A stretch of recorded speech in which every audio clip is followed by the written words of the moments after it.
Hello friends, welcome back to my channel. In today's video, I am going to show you the importance of regularly backing up your WordPress website.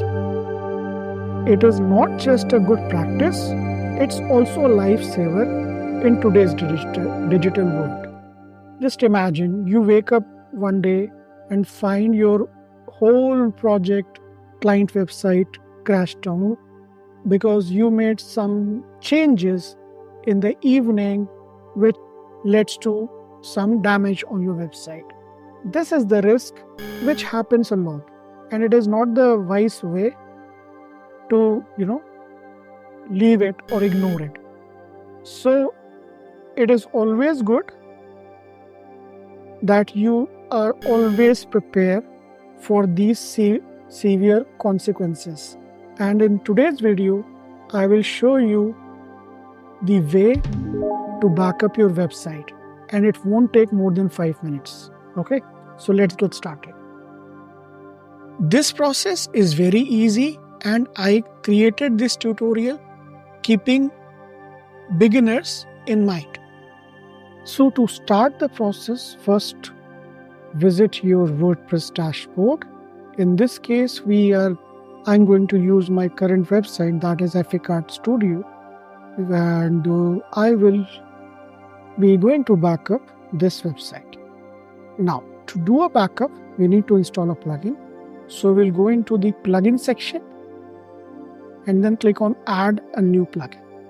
Okay, now here search for Updraft and hit enter. Now this is the plugin that we are going to use for this process. Now here, this is like a quite good plugin, quite compatible also, and got a nice rating. So we are going to use this plugin to back up our website. So I already downloaded and activated it, so I'm not going to do it. So once you download and activate this plugin, you need to come to your settings section, and under setting there will be an option to updraft. Now here the process is very simple. You click here and just keep everything default and click on back. It will take some time depending on the size of your website. In my case, as my website has a lot of media, it is going to take some time. You can also watch the progress here, what it is currently doing.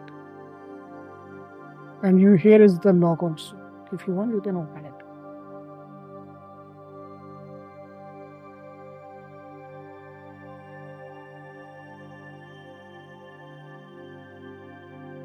So once your backup is complete, it will be give a message and it will be listed here.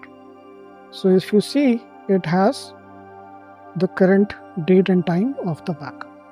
Now, if I want to restore, like if anything bad happened, my website gone bad, there is a problem with the code or something, I can, click on restore and then choose the option that I want to, restore, like plugin, themes, uploads, etc. And then I will click, select everything, whatever I want, and then I will click next. And I will click on restore. In my scenario, there is nothing bad with my website, so I'm going to cancel it. So this is the way by which you can create backups. And if you want to create another backup, you can click here and do the same thing. So a good practice is, if your website is working fine, you don't need to take you create a one backup of your updated website and keep it with you. And in case if you make any change in your website, you do a new backup. Okay, so this is the process by which you take backup of your WordPress website. So that's all for today's video. As said, it is quite easy and we covered it under 5 minutes. So if you like this video, please subscribe to my channel and hit the bell icon so that whenever I upload any video, you will get the notification. So thank you for your time, and we will meet soon in our next video. Till then, take care, stay safe, and be happy.